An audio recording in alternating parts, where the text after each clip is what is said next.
everyone!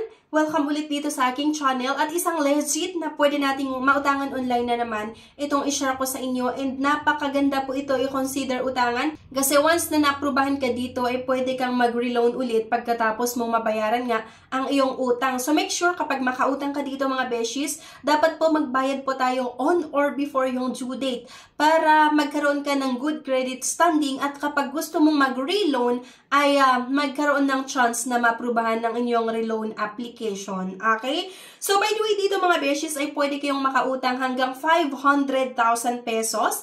At napakabilis lang din po makautang sa pautangan na ito. Sana mapanood nyo yung buong video para malaman nyo kung paano umutang nga dito sa finance na ito na kung saan napaka-legit or 100% legit. Pero bago ang lahat nga ay kung ngayon ka nga lang dito sa aking channel, meron po akong good news. Kasi every video or bawat video na ina-upload ko nga, ako ay nagpapag-giveaways hanggang 10,000 pesos. So ang kailangan mo lang gawin ay i-comment kung ano yung napanood mo. Maaaring magbigay po ako ng 1,000, ng 500, 200, or 100 pesos. And kung may makita kayo sa mga videos ko na may nakalagay na cash giveaways announcement or cash winner announcement, panoorin nyo po yon kasi doon nyo malalaman yung winner or kung sino yung napili natin na mananalo. So by the way po kasi, namimili po ako sa mga commenter via YouTube comment picker. Okay?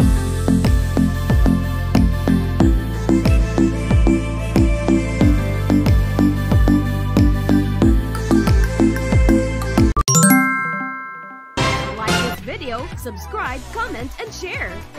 If declined sa bank and other loan apps, pwede niyong subukan yung ibang options. See the links sa comment section below. Disclaimer, try or apply at your own risk.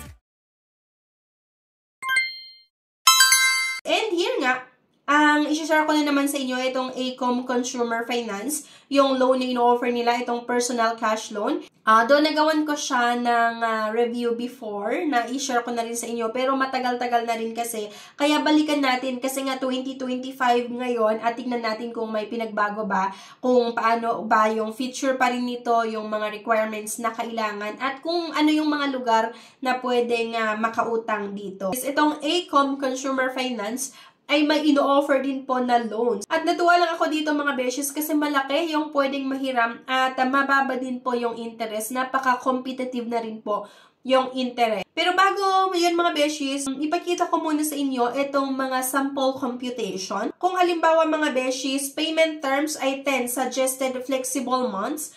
Merong 15,000 nga na loan amount. Ayan, or principal balance ay 15,000 pesos. And principal 1,193.22, interest amount 748.25. So, ang monthly amortization or possible na magiging monthly amortization ay 1,941.47. So, dun sa next payment natin, ayan, ang principal balance na lang dahil nga nakapagbayad ka ng 1,941.47 nung first month or first due date mo, ang second due date natin, monthly amortization pa rin ay 1,941.47. So, ayan, 13,806.78 lang yung principal na bawasan na and then yun nga, principal ay 1,252.74 at interest amount ay 688.72. And third, payment natin, monthly amortization ay 1,941.47 pa rin. At ayun, principal balance ay nabawasan na kasi 12,544.04 na lang.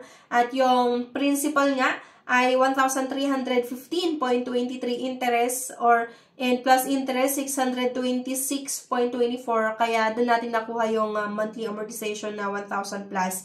And the next or fourth payment, yung principal ay nabawasan na, naging 11,238.81 na lang. Kung mapapansin nyo dito mga beshies, ang total lahat na nabayaran or babayaran ay 19,414.68. So, bali yung principal na 15,000 pesos at nagkaroon lang ito ng interest na 4,414.68 pesos. Diba? So, akalain mo yun, competitive na rin or napaka-competitive na rin yung interest nga nitong Acom kasi 15,000 yung loan amount. Tapos akalain mo 10 months mo siya babayaran.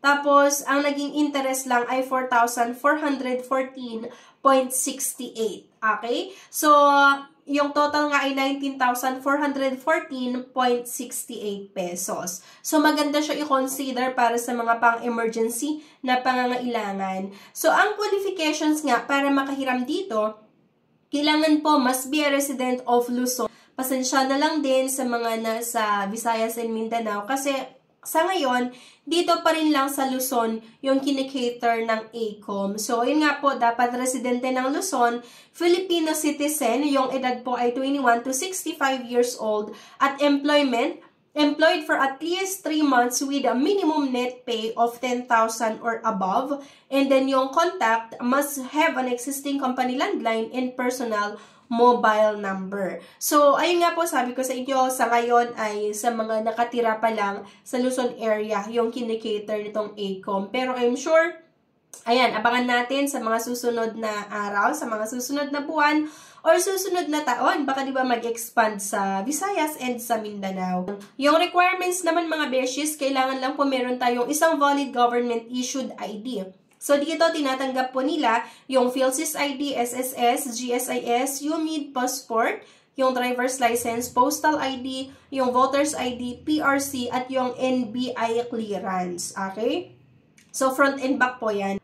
Next, yung employment proof of income, yung company ID, certificate of employment within 3 months. And then, next nga, yung original payslip within 2 months, must reflect the 1st and 16th of the cutoff of first month or BIR 2316 ITR. So, yun nga po, dapat nakalagay daw dyan yung cutoff nga ng 15 or 60th of the month. Next dito mga beshes ay yung TIN SSS proof. TIN card, SSS card, recent BIR 2316, company ID, or payslip nga. And no need for proof of TIN SSS if you already have it in the other requirements such as government ID or proof of employment. So, para nga makautang dito, you can visit in person at any ACOM location na malapit sa inyo. So, see booths and branches. Minsan sa mga malls, nakikita ko yung mga booth nitong ACOM. SMS services, check balance, available loan amount, payments due date,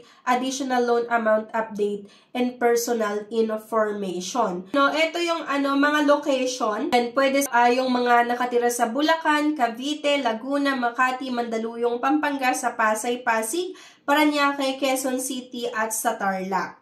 So, para makapag-apply dito, easy requirements, quick cash loan, no collateral, no co-maker, at fast approval. So, number 1, ipre-prepare nga lang natin yung mga requirements, yung government ID, yung employment proof, and TIN proof. Number 2 nga mga beshies, click to apply online. So, ilalagay ko nga yung link sa comment section. So, click nyo lang yun at may route kayo mismo dito sa site or website nga ng ACOM na kung saan pwede kayong makapag-apply or makapag-submit ng inyong loan application. Na po, click to apply online. Choose a location to handle your application. At number 3, get your cash, deposit to your bank account, GCash, Maya, or get it from LBC.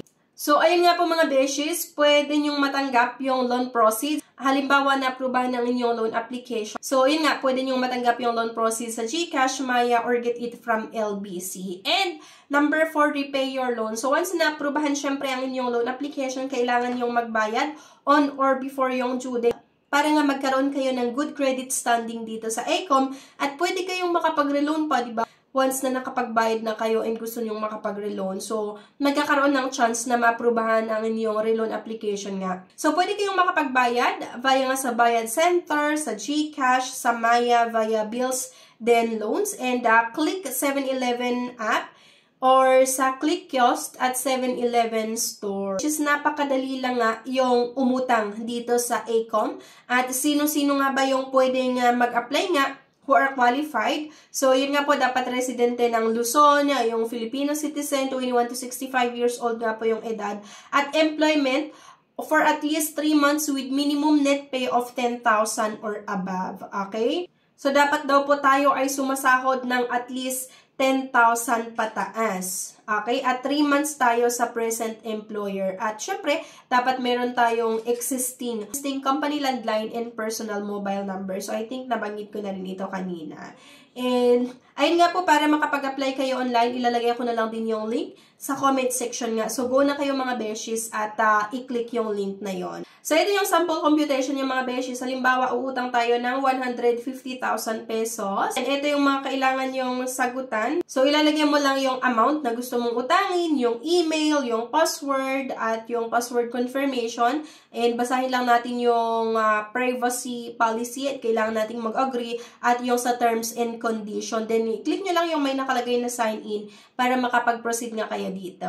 Okay? So, yan lang mga beshies. So, yung link nga ay makikita nyo sa comment section. Sana nakatulong po yung video na ito sa inyo sa mga naghahanap ng mga legit na pwedeng mautangan online. So, anyway guys, thank you for watching. Please don't forget to click the subscribe button. Sana i-like nyo din po yung video at huwag nyo kalimutan na i-share. Thank you. At see you sa aking next vlog. Bye-bye!